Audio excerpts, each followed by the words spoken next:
Chapter 17. Adoption. A long time ago, in a period of time that historians call the Bronze Age, a shepherd moved from Ur to Mesopotamia and settled down in Haran. His name was Abram. In that time, people worshipped many gods, and Abram's father, Terach, was a tradesman of idols for different gods.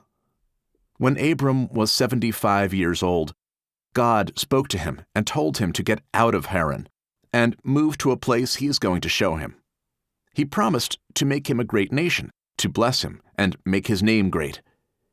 Abram listened to God and settled down in Canaan. When he was 99 years old, God changed his name to Abraham and promised him a son. His son's name was Isaac, and Isaac had two sons, Esau and Jacob. God changed Jacob's name too and called him Israel. This is where God's people get their name of Israel.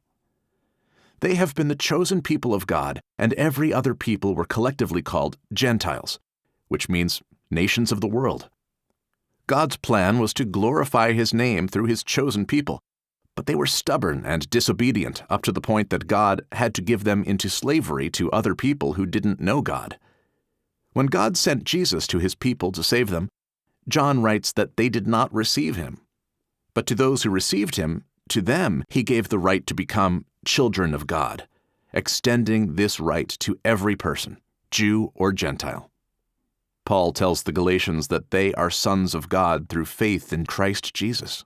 And there is neither Jew nor Greek, neither Israelites nor Gentiles, but all are one in Christ Jesus.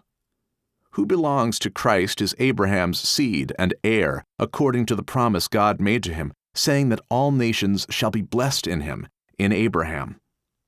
Jesus came born under the law, says Paul, to redeem those who were under the law, that they might receive the adoption as sons. I mentioned already Paul's message to the Romans, saying that who is led by the Spirit of God, he or she is a son or a daughter of God, because they received not the spirit of bondage to live in fear again, but the spirit of adoption.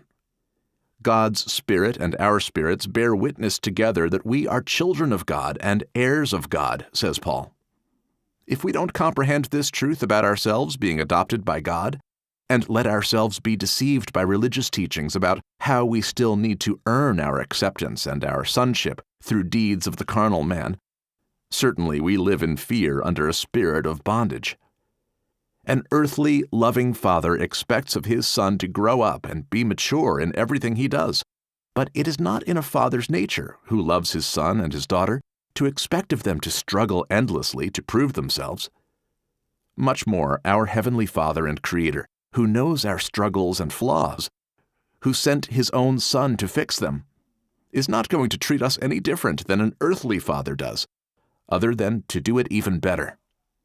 This teaching of a relationship with God based on works and performances gives tools and options to those leaders with ungodly intentions to manipulate believers and profit from their dependence on their spiritual services, keeping them in bondage and apart from God.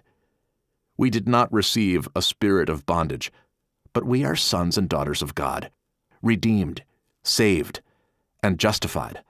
And our lives are based on faith. Our walking is by the Spirit, and our works are the works of God which He prepared for each one of us beforehand, in which we walk led by the Spirit.